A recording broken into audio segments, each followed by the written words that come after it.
Welcome to a Wonder Junkie podcast. I'm your host, Ryan Anderson. Nobody knows what's going on. Nobody knows. Nobody has the faintest idea. The best guesses are lies. You may be sure of it.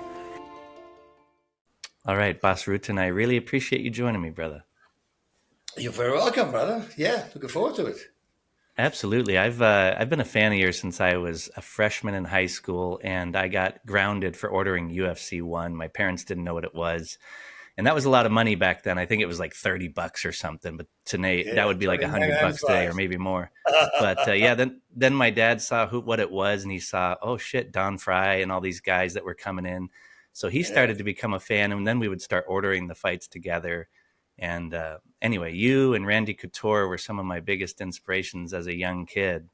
And it's pretty cool to be able to talk with you. And I definitely want to get into some of your journey, a little bit of your spiritual beliefs and what's driven you throughout your life. And also we'll get into some of your product, that O2 trainer. I'd like to hear a little bit about that throughout the conversation. So, yeah, brother.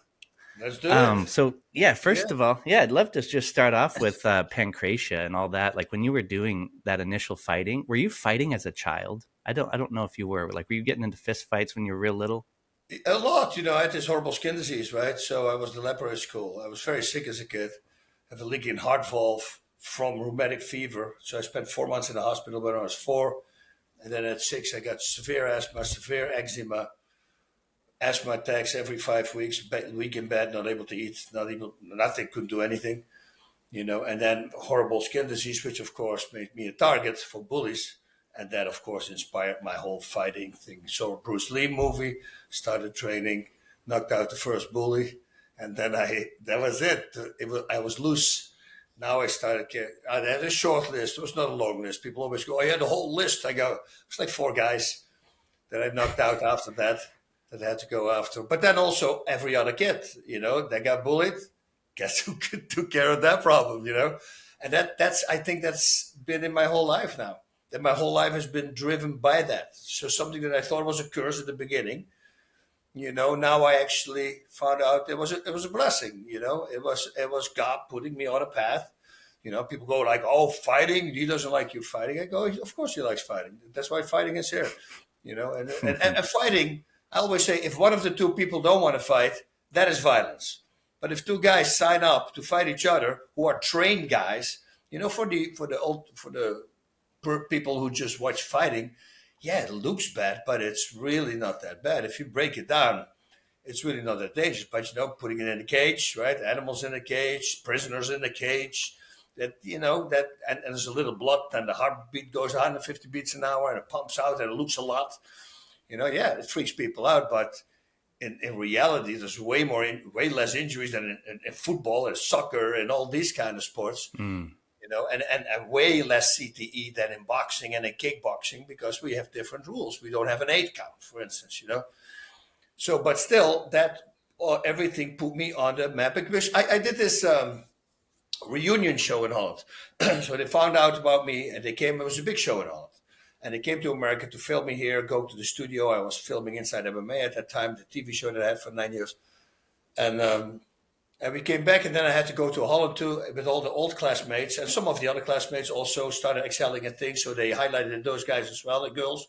So it was a fun show. It was like watched by 3.1 million people. And people go like, oh, is that a lot? Well, at that time, it's 50 million people in Holland. So that's 1 in 5. It's pretty big. Damn. It's like watching the Super Bowl here. So it was a big show. And but none of the bullies showed up. Nobody showed up.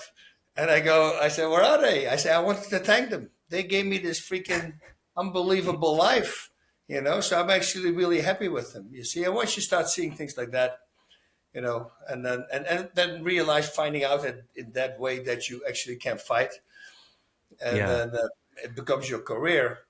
And now it's crazy, I never expected at 60. And I'm looking at my wife every day. I say, it's just insane. Everywhere I come, it's, hey, boss, your boss with the boss. Yesterday again, we getting a pizza, 5 guys right away, and it's constantly. It's almost like it becomes more. And I have no idea how that is happening, because I only do karate combat right now. It's not like I'm in the picture the whole time.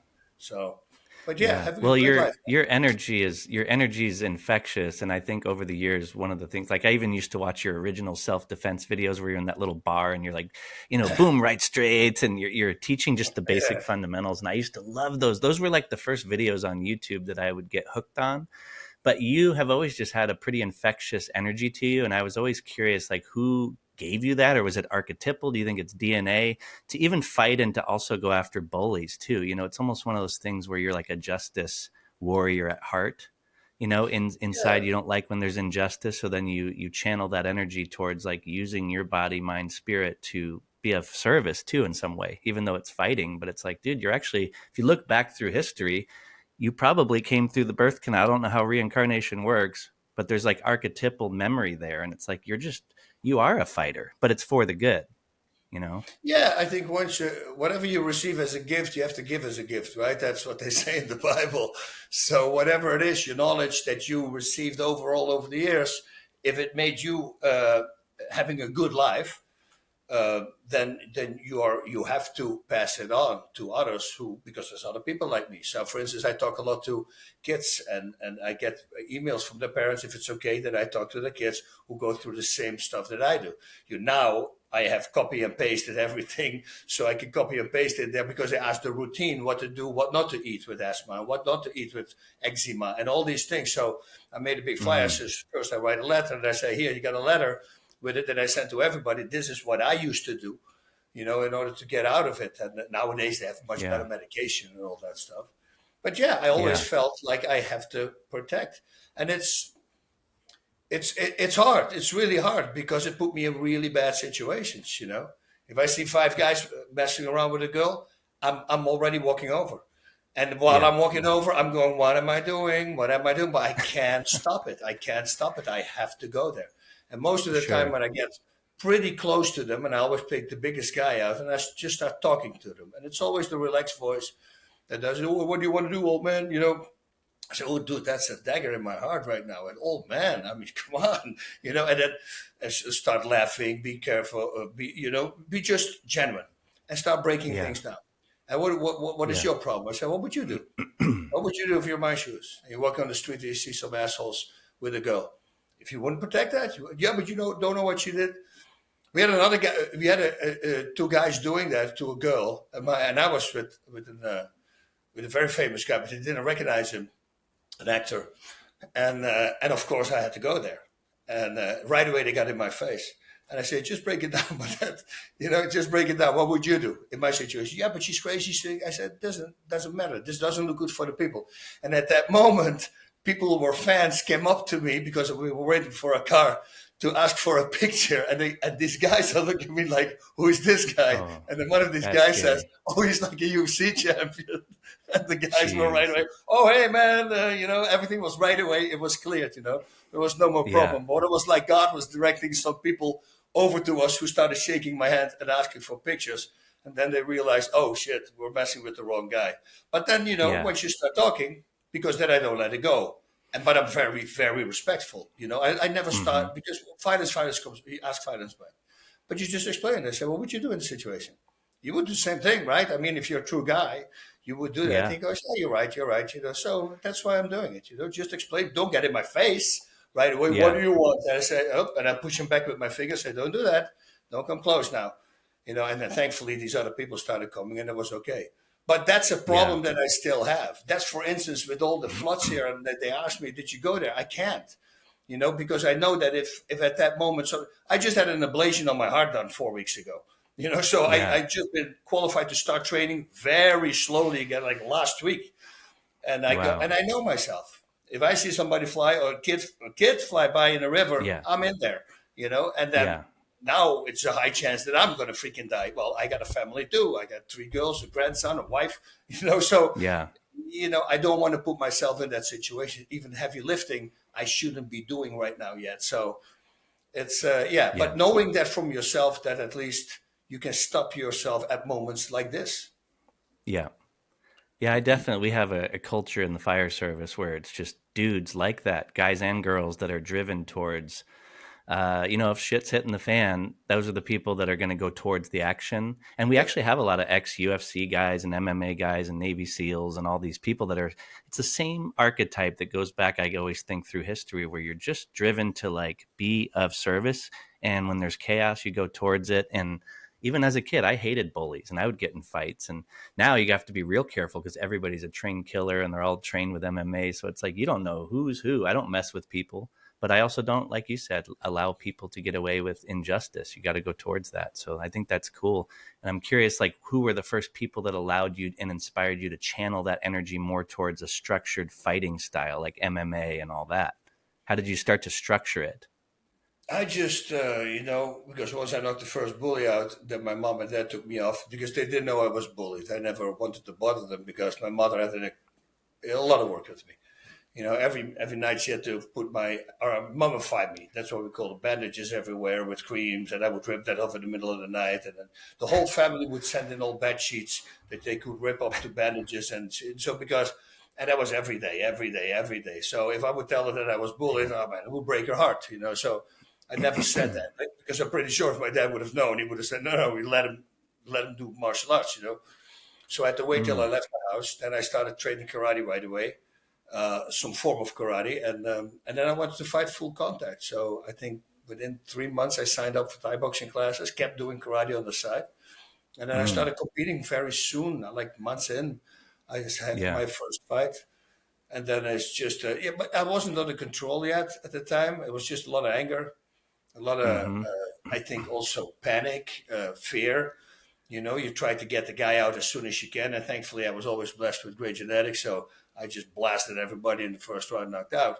But I have to be honest, if I had a great guy in front of me who knew how to stay out of my reach and just pick me apart from the outside, I would have run out of gas because I would start swinging for the fences and I would have lost, So, but that period, that was really mixed martial arts. The first time in Japan, when I found out the rules on the day of the fight, which was that my opponent was 33 pounds heavier than I was. I had no idea. Damn. I already thought it was weird that there was no weigh-ins. And then to find out there was open weight, everybody fights everybody. And then when I asked him how many rounds, he said 1 round. I go, how many minutes? He goes, 30. And I remember trying to crack a smile. I go, great, I'm in great shape. But I looked at my manager and go, what the hell are we doing here? Now I'm facing a guy 33 pounds heavier, 6'3". I'm 6 foot, and then in a 30-minute fight. But that was the fight that changed everything. It was I was so in control. It was like almost, maybe it was everything coming together. Like I knew that if I couldn't put him away in the first minute, I got 29 more minutes to go. Last week I put these big R's on my hands, relaxed, rustig in Holland. Coincidentally starts with the same letter.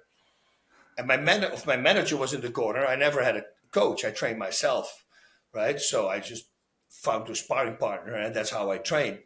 And the only instructions he had that I say, if he hits me, just start screaming. Don't get angry. Stay relaxed. Because I'm a hothead, I want to freaking pay back, But then it turned out to be completely different. There was maybe the audience is super quiet there. Like literally, I can speak like I'm speaking to you right now, and they can hear me in the 20th row. That's how quiet it is. Nobody says a word. God. And then when you hit somebody, everybody goes, wow, and it's completely quiet again. Maybe that had something to do with it, but I was in complete control. Like thinking, I remember him giving me a kick to the body and I block it with my shin. And I'm thinking, I go, well, that's the first time I did that. That was weird. Like I was so relaxed. I heard people talking. I was yesterday on the Russell Brand show, and I said the same thing. I heard an Australian couple talking about a move they were going to make to Melbourne, which I told them later on when I passed by. I say, make sure that if you make the move to Melbourne, and they go like, well, what? Like I was listening while I was fighting, but it was only what I wanted to allow in. So I was in. It was really weird. It was a really weird situation, but that was it. That suddenly I started fighting like I was fighting in the ring, in the dojo. Yeah, and that. So you're pretty much addicted to that flow state. You were getting somewhat your first taste of a genuine selflessness, timelessness, all that information, that perfect flow, like you were in a video game. I bet that was very addicting. It is super addicting because that's why all the problems came after fighting, you know. The thing is this, I believe a lot of fighters have ADD or ADHD, and especially me. I know that I have that. And fighting, believe it or not, or stress situations, whatever, is the most calm for me in my head because I have one focus and everything cuts off. You know, and once I'm in that thing, it feels like it slows down, and I'm normal stress, I can get crazy. Heavy stress, it's really weird. It goes the other way around suddenly. And I just trust that all the time.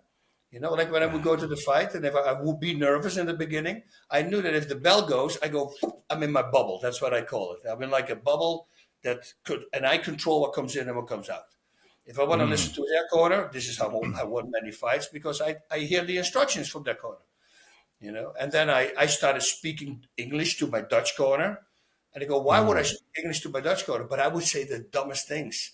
You know, I would say, hey, want to go to Motown tonight or Gas Panic? These are two bars in Japan. It's because Motown sucked last time, right? Yeah. Okay, one second. And I would fight again. But this fighter is thinking, what is he doing? But if I would say it in Dutch, he couldn't understand it. So I figured I'd say it in English. And they never figured out why I would speak English, you know? But those little things I started enjoying a lot. Yeah. And as you went on in your life, I'm sure it was harder and harder to find, you know, like when you're uncomfortable and you have to keep pushing the edges. Is that what acting ended up being for you, just to get outside of your comfort zone and doing commentating? I bet all that stuff's like, it creates a little bit of its own flow state. Is that true? Or? Yeah, but acting was like my first fights. The very first time was acting. It was nerve-wracking. I knew all my lines. I knew everything, and as soon as the camera went on, and there was a lot of other things going on. I had to wear a wig. I was a robber, and I had the glasses, and I started sweating, and the thing started sliding down, and it was like, and then they go, action, and I go, what's my line? I completely blanked. And then it went on, and I messed up, and I messed up, and this was before for a long weekend. Friday was a holiday. And this was a Thursday. Everybody wanted to go home, you know, to have a good time. And then the crew started, when I messed up, the crew went like that. So then I flipped around and I go, stop doing this. You know, you're not helping me. I'm freaking out right here. Can everybody just, you know, and I think that outlet, then the next scene, I nailed it right away.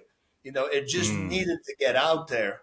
And then it was okay. You know, but it's one of these things. It's the same as interviews. I was more nervous for interviews than I was for fighting in the beginning. Wow. You know, I didn't want to do interviews. I thought it was weird. But you do this 10, 15 times and then, okay, now it's normal. You know, and that's the same in acting. You know, the more you do it, of course, the easier it becomes, like anything else in life. Yeah, and a lot of people avoid their fears and their uncomfortability, which is why they never do those things. And I feel like what I like about you and many people that inspire me is that you push into those uncomfortable things, which stretches you. And then usually that's where your greatness is, because you've overcome that and gotten into your flow, which allows your unique expression or ability to come through. But it is unfortunate to see, especially the younger generation. I've noticed that we've coddled the culture so much that it's like, oh, just don't do it then if it's uncomfortable or hard. And I think that's a mistake for sure. It's like, you got to push through everything. Even my niece, who's 21 now, I'm like, let's push you up the mountain. I don't care. Oh, I'm getting hot and sweaty. It's like, no, we're going. And I think I might be one of the only people in her life that's always just made her do weird, uncomfortable stuff and push her body. And so I think the new generation needs that. The new generation needs a lot of that.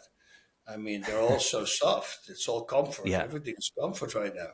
You know, and you, like, if I don't want to work out, I work out.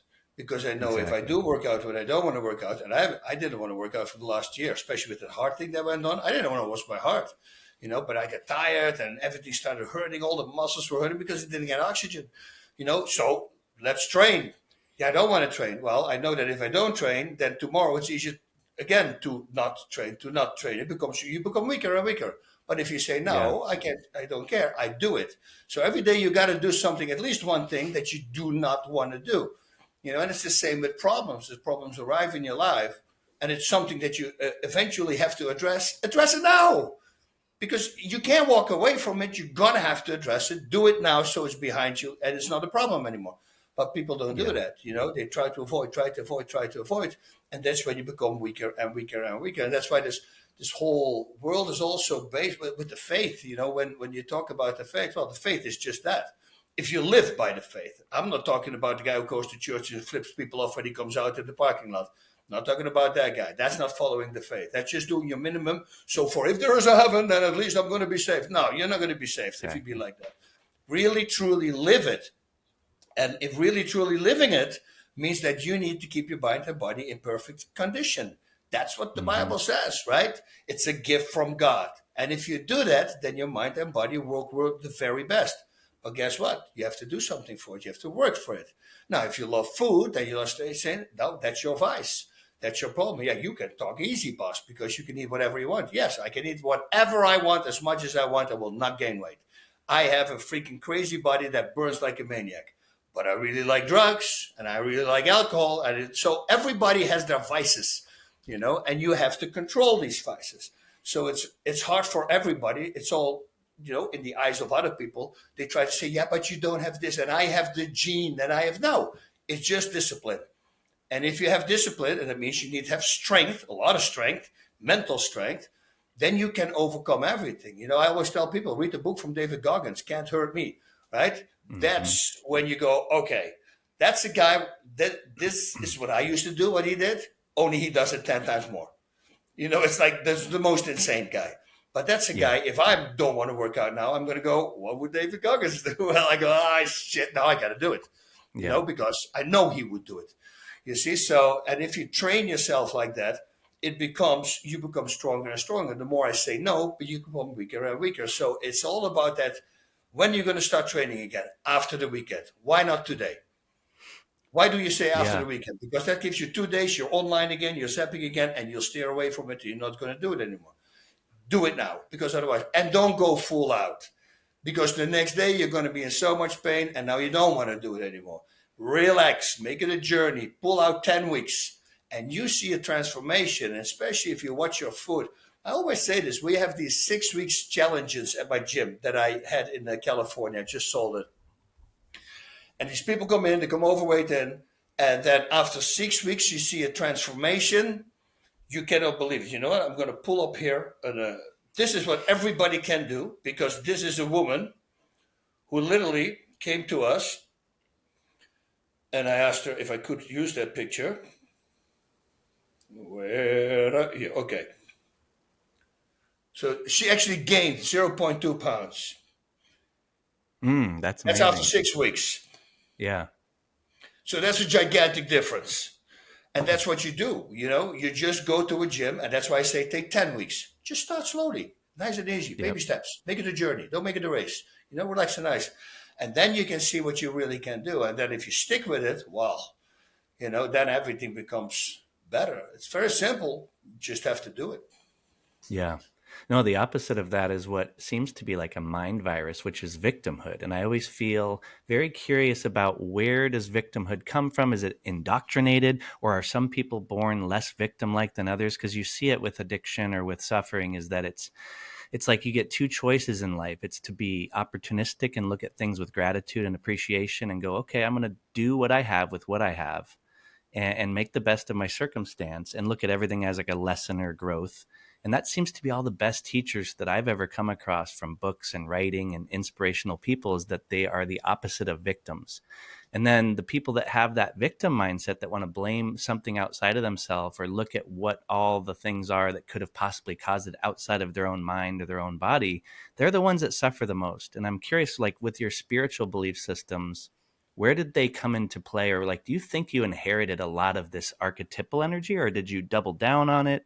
Because I'm always curious about like where people cultivate their relationship to source, God, you could call it whatever you want to call it, but where was yours developing from, and who motivated you to be disciplined and all that at a young age? Being sick as a kid. If I was in bed for a week and I had to go to the restroom, well, I knew that was going to take me an hour, 15 minutes, because I had to go one flight of stairs down.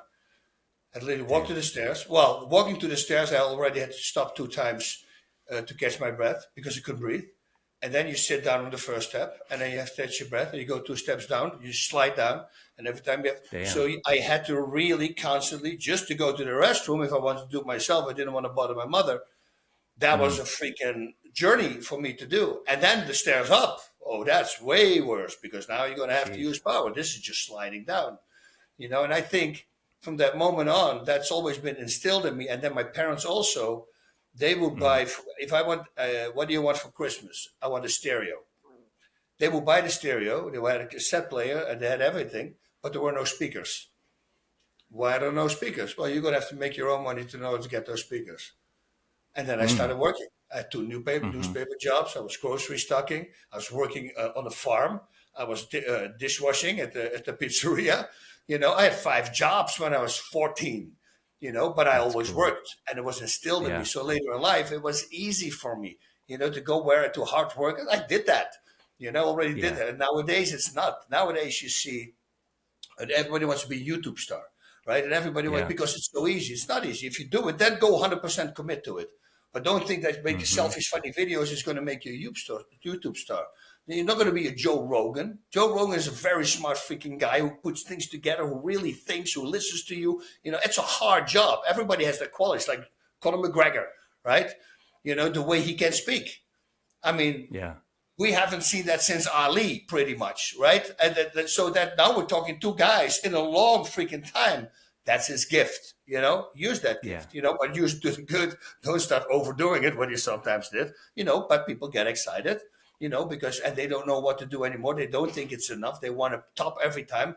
And there you go again. That's also vices. You want to constantly have that feeling again. But for him saying certain things, it's not going to give him that feeling again. He needs to go a little harder in order to get that dopamine thing. And that's the whole world is on dopamine right now. That's all pleasure. We're looking for happiness. Sure. But we were replacing it with pleasure. And I always say happiness is that's serotonin. That's just feeling good, happy, be okay. And if you get a little boost, it goes down really slow. Dopamine is like, oh, you got your new iPhone. Whoa, I feel really good. 5 days later, that's already crashed. Now, in order to get that, I want a new model. I don't buy a phone anymore until it breaks down. That's my thing. I don't do it anymore. I got rid of my cars. As soon as I got to I realized that all the things I was doing is not really for me. It is for me, but it's also to project towards other people. Hey, look at me. I got this car. I got this thing. It's stupid, And once you realize that, then you start focusing on yourself and you realize, okay, make your own life. Do that, Don't look at a person's life and you want that life, but you don't want to do what he had to do in order to get there. These are big things. But they all see the end picture. Nobody sees your struggles. There are many times injury and fighting, and you still have to fight because it's a paycheck, and then you have to work around those things. And going to therapy the whole time while you're training, because, all these things that you can't eat, you can't drink, you can't do this, you can't go to parties, all that stuff you got to say no to. And nowadays we're in such a society that we all want to say, I do it. Yeah, but then you cannot reach your goal. If you now hear that the average 17-year-old guy has the average one is 93% of his free time on his phone or online. That's your personal legend killer, as I call it. Like in the book The Alchemist, they talk about the personal legend. That is your goal in life. Well, that's the killer right there. You can't do it anymore. And that's what whoever controls the whole world wants. They want weak people, because they're easy to control. And look how easy they're controlled. Just say things to them and they simply believe it. They don't check anything. We all judge people on what they did wrong, and if they did one thing wrong, that's a bad person. Well, he did 5,000 things right. Look at that, and what did he do with the part that he was wrong? Did he build his new life? Shit, if there was social media when I was fighting, dude, we were insane. Like all these fighters, Don't Fry and where we were together, that was not fun for on video. Now, we never did like violent things, but we did some really crazy stuff. Are we still that same guy? No, we're not. We learn from that. We go like, dude, we were idiots. That was stupid. Can you imagine still doing this? We talk about it. No, that should change. Now, if you keep doing it, that's a bad thing. And right now, everybody wants to just keep on doing it because I'm free to do whatever I want. No, you're all locked in. Everybody's addicted to everything. I always talk about this. If you look at the 7 deadly sins, right? This is pride, wrath, greed, envy, lust, sloth, gluttony. Look at the world.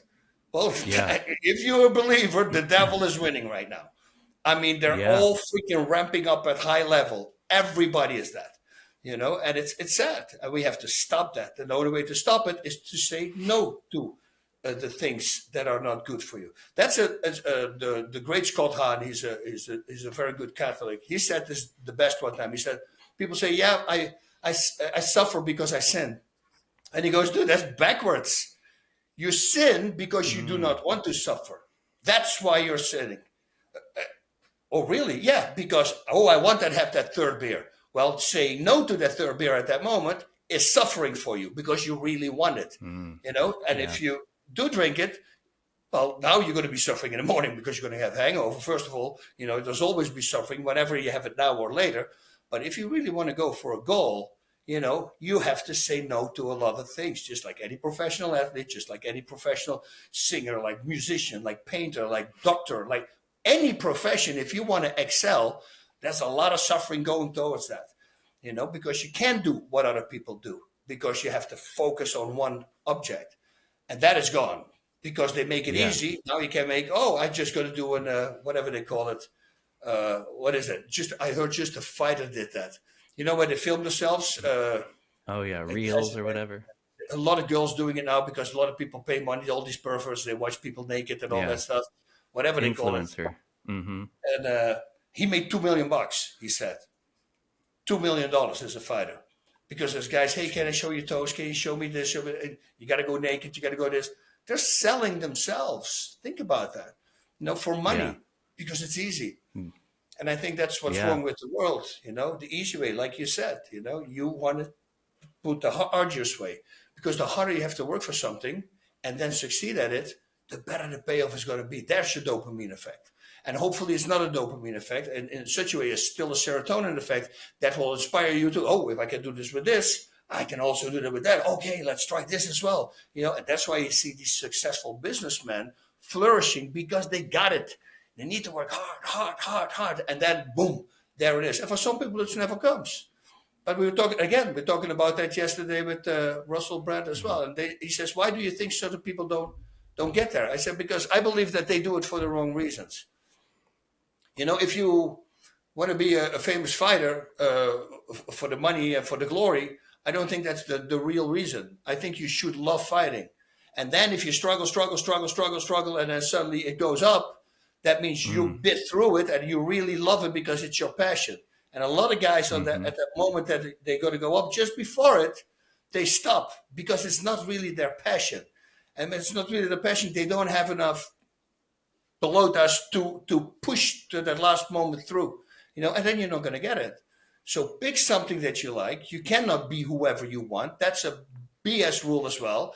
I always use this example. I want to be a jet fighter pilot. Well, with my ADD, I think I'm going to crash that freaking thing really fast. It's just that's not my skill set. I can beat people up. Yeah, but what can I do this with now? Well, I can teach them. I can come up with products. I can do these things. You find ways, but be logic to yourself with what you can do. And you say, hey, I think I can do that. And then and I would love to do that. And that's the word, love. That's with me with my submissions. How did you learn the submissions? I didn't want to learn it, and then I fell in love with it. Like completely obsessed became with it. Waking up my wife in the middle of the night because I would dream a submission, put her in a submission, hurt your shoulder, writing it down. I do it. You have no idea. The whole house full of post-its on the walls with combinations and setups, and I was like freaking doing it. Well, what happened? Wow. I never lost a fight again. I lost my last fight by submission. My next 8, I won by submission. People were like, what the heck is going on? And then I went 22 wins undefeated. It's incredible. And they go, oh my God, look at you. You're so good. No, you can do that too. It's just doing it, You have to find it. And if you really love it and you don't want to lose, and I'm a sore loser, well, you're going to have to learn it. And then thankfully for me, I just fell in love with it. It's one of those things that you never master, like submission game. You can never say I know it all. You can't, because it's way too much. And that inspires me, because that makes you good. That's one of the things I hate the most. I can't do anymore with my 4 neck surgeries is rolling, because I always really enjoy that. Yeah. Yeah, it's amazing because our culture now, you've probably seen The Social Dilemma by Tristan Harris, that you can tell that the social media atmosphere is being driven for profit, for attention economy. So it's these young people, even with some of the best mentors, they're going to have to work extra hard, have more discipline, and really start to unplug from this stuff, because what they're rewarding and incentivizing is for you to sell yourself out, like you said, and to praise momentum and narcissism and all this stuff.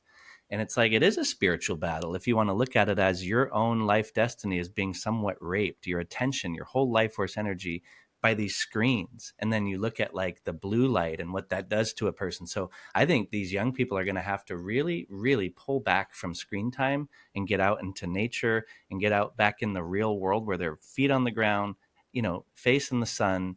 And I People just looking don't at see it people. happening fast enough. No, but it starts.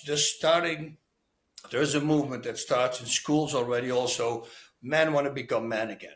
I talked Good. about this Yeah. in my talks that I do. Like, what people don't realize that in 2000, a 67-year-old man has the same testosterone level as a 23-year-old has right now. It's nuts. And then you go, oh, it's the food. It's not the food. You don't get challenged anymore. You watch when the internet breaks and everything goes down the drain. You watch the testosterone levels go up really fast. And a lot of these guys are going to get Hmm. killed because these are easy kills. They got nothing to stay there. Those guys who Hmm. make videos of themselves screaming and then posting these videos. I mean, what sane person would do that? Oh, I'm not okay with this. I'm not okay with this. What guy wants Oh, to do that? What woman wants that guy?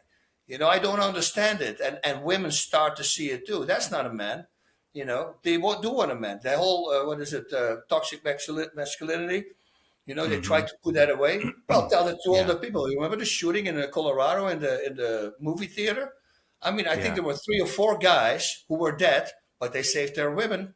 They jumped on their women and they got shot themselves. And you want to get rid of that. That's what the people are Mm. talking about. These guys are freaking Yeah. heroes. And somehow they try to make it, oh no, it's so just toxic masculinity. It's the most insane thing. Every woman wants a strong man. That's it. And once a woman will dominate a man, that's not a relationship. That's a mirror. Well, if a woman treats a man as a slave, well, she's the slave's wife, right? But if she treats him like a king, she's going to be the queen. And it works the other Yeah. way around as well. That's the thing with relationships. And now also talking to relationship, it's all based on sex. And they got Mm. married within a year, and then guess what? It gets boring because they Yep. do it so much, everything gets boring, and then God forbid, now they need to up the game, right? It's either that Hmm. or they're going to break up. And then they start bringing toys in and this in and that's it. And it gets more and more and more because every time you will get used to whatever you introduce and you have to Yep. up the game. Stop with upping the game. Just be happy Yeah. with what you have.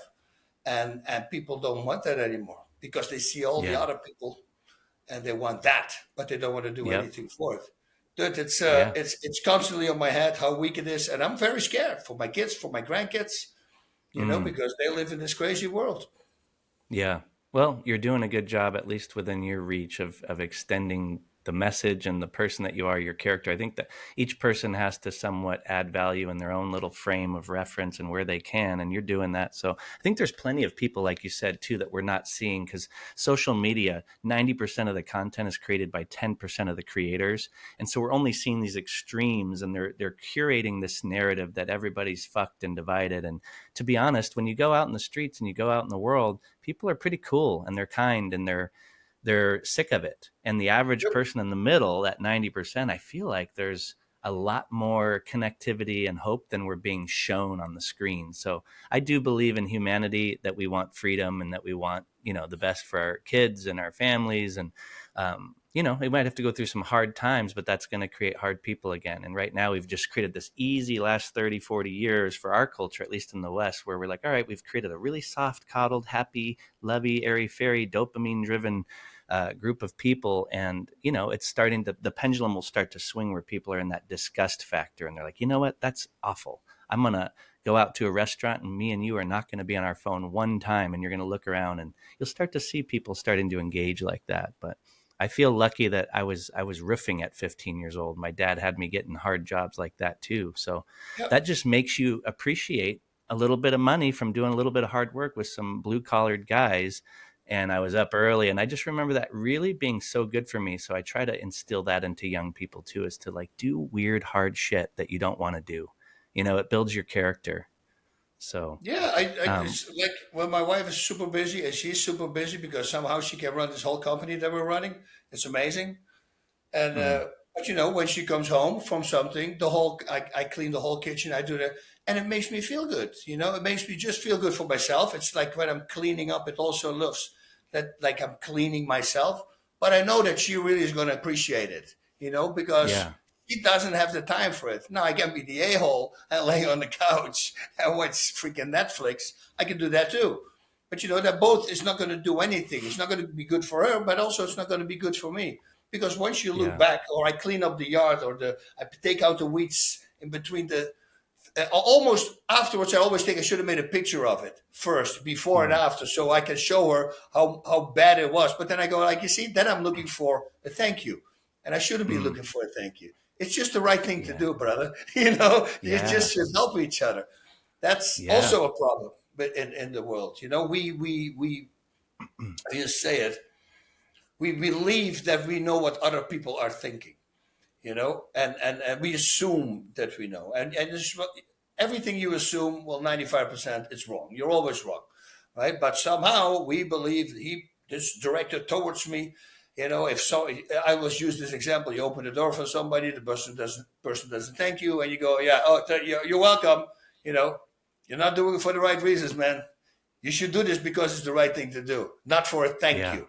If you do it for a yep, thank you, then you're doing it for pride. Stop doing that crap. Let a person in and don't expect a thank you. I don't even look at the person when I let a person in the car. I don't even want to know. I don't care. I just do it because it's the right thing to do. We're zipping in like a zipper. Give the people also, because I will be happy if somebody does it to me, so I do it to them. It's a very yeah, simple rule, but they don't do it. Everything is me, me, me yeah, in their own world. Change that, man. Change it and yeah, start including other people, and your life is going to be so much better too. They don't have an idea. It's an anger yeah, driven society because anger gives you a lot of dopamine. That's when you read that book, Johan Hari, Stolen Focus, from Johan mm-hmm, Hari. It's the same as when you watch the Social Dilemma, and he breaks it down even more. And then you go like, man, like if you do a hateful comment in a Facebook post, that gets 76% more traction than saying, hey, man, I would everybody to love everybody. So where's the focus now? Oh, I get way more interactions, and who am I? First of all, who yeah, am I? I don't care who I am. I can be a four-time world champion and do all these things. I'm the same person as everybody else, right? So how dare you, somebody who never did anything in their lives, think that you are better than us? You stop doing it. Everybody's just the same. yeah, So, but hateful comments, because now I got attention, and I never got yep, attention. You see, and then they keep, and that's it. And again, it's an addiction, anger, wrath. yep, That's the seventh deadly sin. There we go again. And that it just keeps on spiraling, and we need to stop it indeed. But like I said, I already see some changes in schools now, that yeah, boys are becoming men, thankfully. yeah. That's awesome. Yeah, there is some hope. I do see it, and it's what you do when no one's watching, and how you feel when no one's around, and those are the character building moments. But let's Yep. let's shift directions here. I wanted to ask you about overcoming your asthma and all these issues. Did you get into Buteyko method back in the day, and were you doing a lot of breath work all throughout your life, or how did this all evolve for you? No, that's the stupidity of a lot of doctors, and I'm sorry, pulmonologists as well.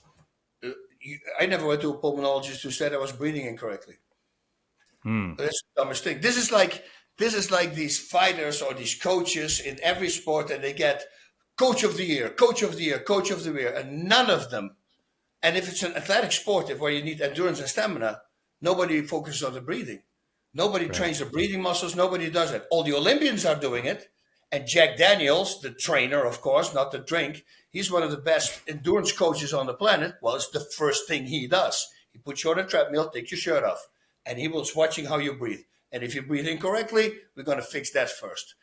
So, Hmm. and unfortunately, I didn't have that. Nobody told me. but I went to a doctor. So this is actually the whole spirit with the auto trainer started because of my asthma, because I was doing track and field at a high level already when I was young. I wanted to become the next, the Dutch Bruce Jenner. Believe it or not, yes, he was the '76 gold medalist, freaking stud of a man. I mean, incredible athlete, decathlon. That was me. I could do everything: discus, shot put. I mean, high jump, long jump. I was good, Damn. and it was going really fast. But I already started getting tendonitis there. That kind of stopped that whole thing. Later in my career, tendonitis stopped my fighting career as well.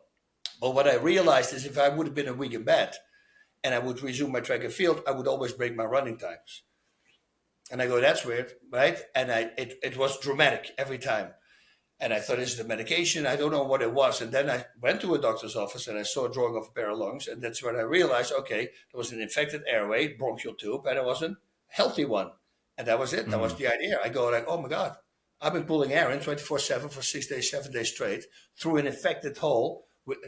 So unknowingly, I've been working out my lungs. I thought at that time my lungs were doing the work. So that's why I have better stamina when the bronchial tube is open. So that gave me an idea to start putting washers, bolts, nuts, like those things, washer with a hole in it. I will put them in front of my teeth and I start breathing, inhaling through that, which is, of course, very dangerous. You shouldn't do that because if you start panicking and you open your mouth, it shoots in. If it bypasses into your freaking bronchial tube, that's it. You can't Heimlich it out, you die. So don't do that. But it was always on my mind. Resistance training while breathing in. And I always carried an inhaler throughout my whole career. Every fight, every workout, always had to spray my lungs open in the beginning. It's exercise induced. So when you train for 2 minutes, they close, you open them up, and then you can go. That doesn't matter anymore. If I sneeze violently, my lungs will close. I have to open up. If I didn't bring an inhaler, that's a problem. A lot of people have this. And then I start making the thing, the Ruttenizer, that was the original name. But then I realized, who knows me? Well, I know people know me. And it looks like we know me because you know me. But the regular people, 95% have no idea who I am, right? I mean, it's only hardcore people that know me. So let's call it the O2 trainer. And that was a device. It's a very simple device. It's one side has a flap because I came up with this idea when I was 14. It has a flap. And then so I can breathe completely out, can clear my whole lungs. And then it closes and which will force me to suck in air to the other side. And the other side comes with different holes sizes. From 14 millimeter, it goes over 13, 12, all the way to the 1 millimeter. I started training with that thing 3.5 weeks later. I never used an inhaler anymore. And I go, okay, now we're up to something. So I sent it to my buddy in Holland. He did the same thing. He had asthma, but I didn't tell him what it was. And 8 days later, he's selling them in Europe right now. He calls me and he says, dude, my asthma is gone. I go, dude, we're up to something. Now, I didn't know about inspiratory muscle training. I thought at the time with my ego that I invented it, right? But of course I didn't invent it. It's been around for a long time. I just invented a very simple product that I could patent because everybody was too complicated. Mine was so easy to break down. So I had the patent on it. And then it started changing. It was very hard to sell in the beginning because people, you think you're still a fighter. There's still people have certain thoughts about fighters. What does he know? But it really started doing wonders for me. And then one day I went to a doctor's office, a very famous breathing doctor, Dr. Belisa Vranic. And the first thing, a comedian, Joey Diaz, actually set us up because he started to use the auto trainer. He can do this whole classes now in jiu-jitsu. He said, I've never been able to do it. Now I can do it. And she was measuring my chest expansion. And I knew what she was doing because the more you can expand your chest, the more air you can pull in your lungs, right? And she exhale, inhale. She started laughing. She goes, yeah, that's not possible. Do it again. And then she says, one moment. And she walked out. And she goes back with another doctor. And I go, okay, it's really bad or really good, right? And she goes, if I don't bring him, he's not going to believe it. I said, what do you mean? He says, well, normally somebody breaks the expansion record by like 1/8 of an inch. You almost went 2 inches further than everybody else.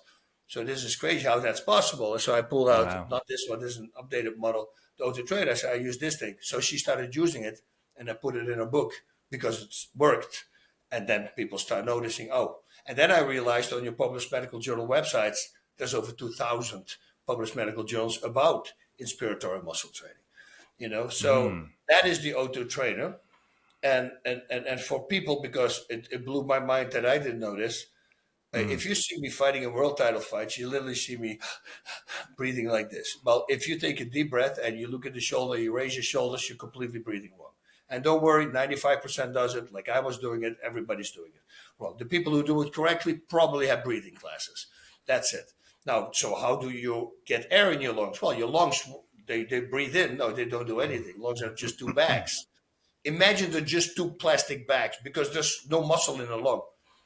The expansion of your chest creates a vacuum between your body and the lungs, and that vacuum, that opens up your lungs. So the line that I always use to say to people is a really weird line.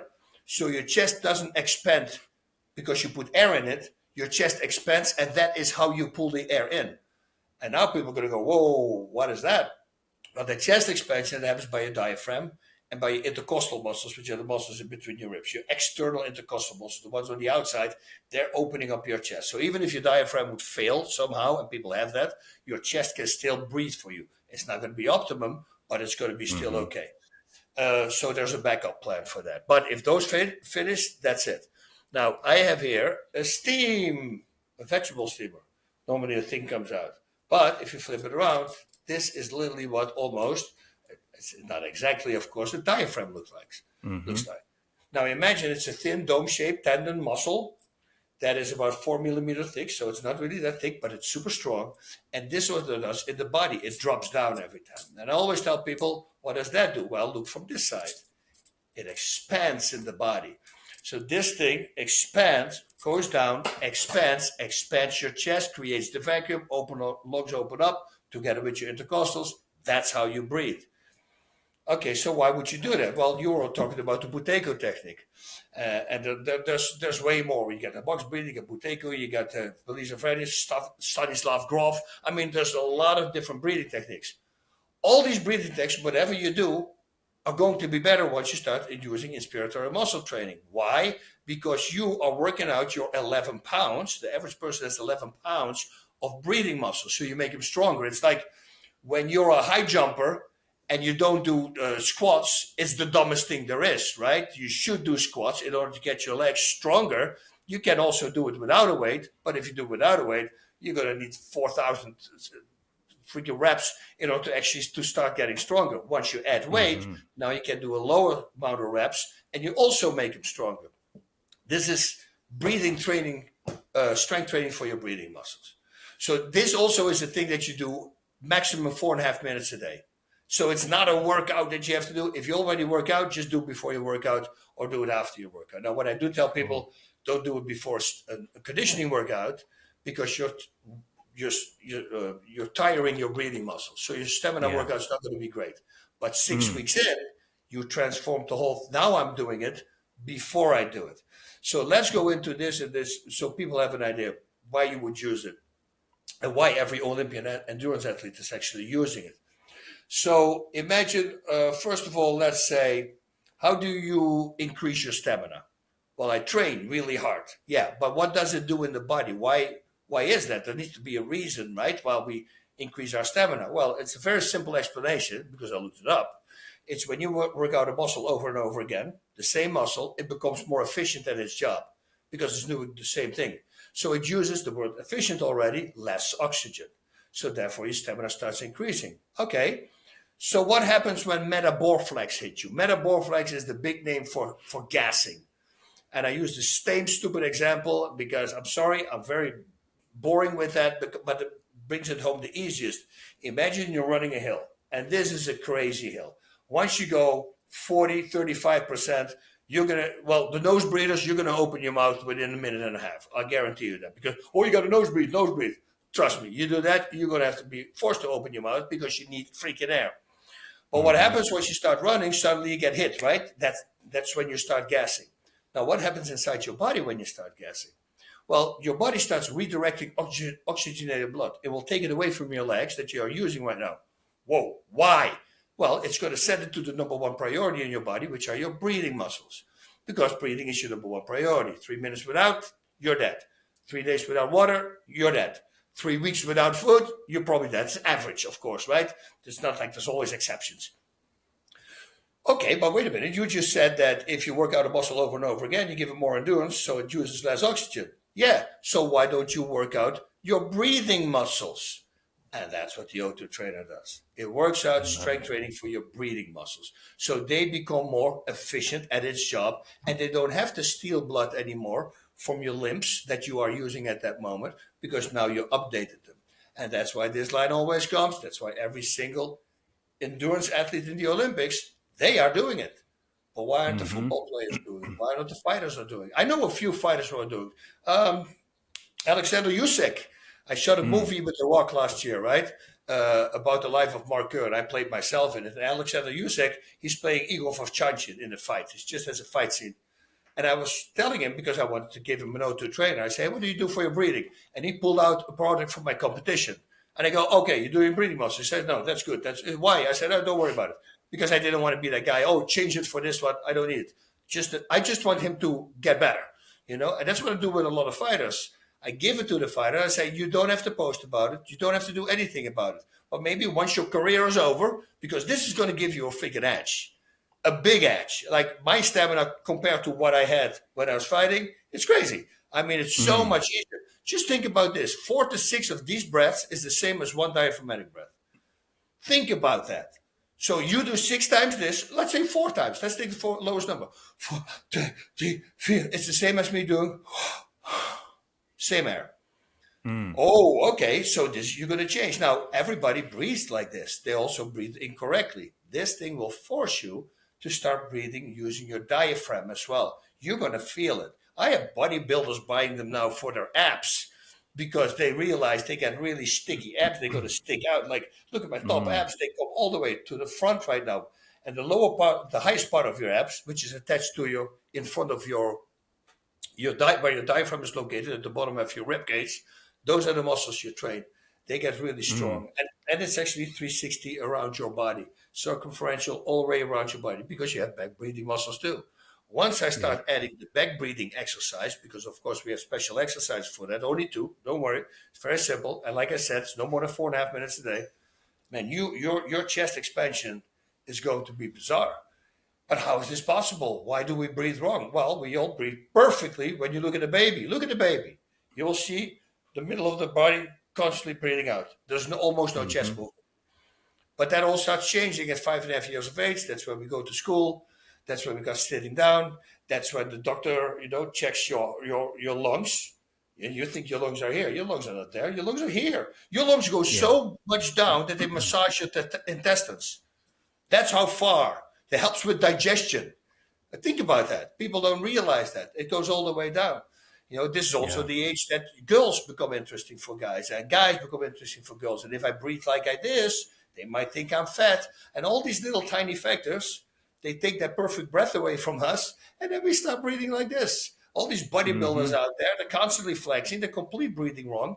And most of the time when you're an overweight person, they breathe probably correctly. And the reason of that is because raising the shoulders for them, they have to raise their whole weight. So they automatically start breathing diaphragmatically. So most of the time when a person is heavier set, they will have much better breathing, I'm not saying stamina, than a person who's lanky and tall and who's full of muscle, because they always want to flex. That's the guy thing, right? We always want to show that we have abs. And thankfully, I never cared about that. I said, that's what they said to me also. They say, I was thinking about it this morning. Other fighters would tell me I had to shave. And I go, why would I shave? He goes, because you show your muscles better. I say, I don't really care about that. I care about beating people up, the right way. Why would I want to be looking at my muscles? I go, I don't care, but their focus is on the wrong things. I do strength training, certain things. Yeah, but you might not look so good. I say, I don't care. I'm just looking for the hardest punch, the hardest pulls, the hardest your chokes, that's what I'm focusing on. I don't care what I look like then. If I will be really good wearing a freaking pink tutu, I would wear a pink tutu because that makes me feel really good. Thankfully, it's not the case. But you see what I mean? I don't care what other people think. If it makes me stronger, then I'm going to do that. That's very simple. And it makes me more not care about others. I'm also going to do it. Because I think that's the biggest thing in the world also. Care what other people think. Actually, that's Lao Tzu said that, right? Care what other people think and you will be their prisoner. Yeah. And then the next line you should listen to, you can't control what other people think. And if you put those Sure. together, why would you care what other people think? Right? Yeah. Because you can't Yeah. control it anyway. They think whatever they want to Yeah. think. They just look at Exactly. you, Yeah. and just by the way you walk, you talk, you live, you dress, you whatever it is, every moment to breathe, whatever you do, if one of those things correlates with a person that they think is bad, they already have an opinion on you. Yeah. Just because Yeah. another person It is does a the same prison, thing. isn't it? It's really weird, and you can't control it. Yeah. So let it go, Yeah. And yeah, but Yeah. that's I always the say old we're all going to be dead soon, so why should we care what people think? taxes and death, right? The one, two things you can be Yeah. sure Yeah. about. Well, one thing about this breathing training, the O2 training, I know you got to get going, is that firefighters, we have an SCBA. It's a self-contained breathing apparatus. First thing we check off, because that's our life force energy. That's our bottle for the day. But we're breathing through a regulator. So there is a pull factor. So it would actually be really useful for first responders to start training in this way, because we have to do a demand. There's a way of wearing this mask while we're Yep. working under high stress situations where you're having to go. It's not a normal breath. So it Yeah. actually would be useful. And I always tell guys to learn how to breathe with their diet. I've been learning about breath work for 15 years and I'm still a baby. I always feel like I'm always learning. But Yep. yeah, diaphragmatic breathing, learning how to breathe better. So I'm excited to try this. And then if it works, I'll definitely try to infuse it into our culture for you too, because it is important. It sounds like it's one of the best tools you've come up with in your life. So I truly believe so. I really believe so. Completely changed me. And that's why I'm yelling it. Of course, people go like, yeah, but he's selling it. But, well, like I said, don't believe me. Go to the website, o2trader.com. Actually, right now on Amazon, there's a 20% discount. But to counterattack that on o2trader.com, we do 25%. And you can still buy with Prime, with the Prime cool. shipping. So you can do that on the website as well. But once you're there, go to Science, the tab Science, click on it, and you have a drop-down menu with all published medical journals. So this is not me saying. These are Yeah. peer-reviewed medical journals tell you what the inspiratory muscle training will do for you, and that's what the O2 trainer is. Now, some people might also say, yeah, but there's also need to be resistance out. It's great if you separate those exercises. If you do it simultaneously, it does not work. You can never empty yourself. You never can completely inhale because you're in that middle. But if you do first an exhale of an inhale workout, and once you stop and then you do an exhale workout, which you can also do with the O2 trainer, there's videos to show how to do it, that is actually really good for you because then you train both ways, exhaling and inspiration. But don't buy a product that does both at the same time. And if you don't believe me, go again to a published medical journal website and find out for yourself what those tests are saying, because it doesn't work. Otherwise, I would have had that. Awesome. I'm looking forward to trying it. And then I'll ask you one thing. If you were going to die today, what would you want to share right now with the world?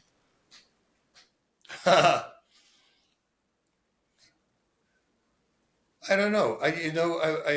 Well, everything we talked about pretty much. But how can you put? I always say to my students, if they want to grab towards like performing enhancing drugs or whatever it is, or be not a good person or using a lot of profanity and all these kind of things, I say, how do you want to be remembered? I believe Ford said that. Just ask yourself, how do you want to be remembered when you're dead? And that should clear everything up. Do you want to be the guy who cheated, who got caught for cheating then? Whether it is in performance enhancing drugs or in a relationship or who got, like you want to be that guy or want to be a guy, man, that was a good guy, and I don't want to be remembered as a fighter, which will be nice at the very end, but just as a guy, who made a lot of mistakes, learned from his mistakes, still working on his mistakes, and tries to help a lot of people with it. And thankfully, because I was bullied, I've always been doing that. I think it's very important to help others. I think charity is the best thing to make you happy. You will never feel bad about doing something right. So if you do something good afterwards, you will never feel bad. And that's a great thing.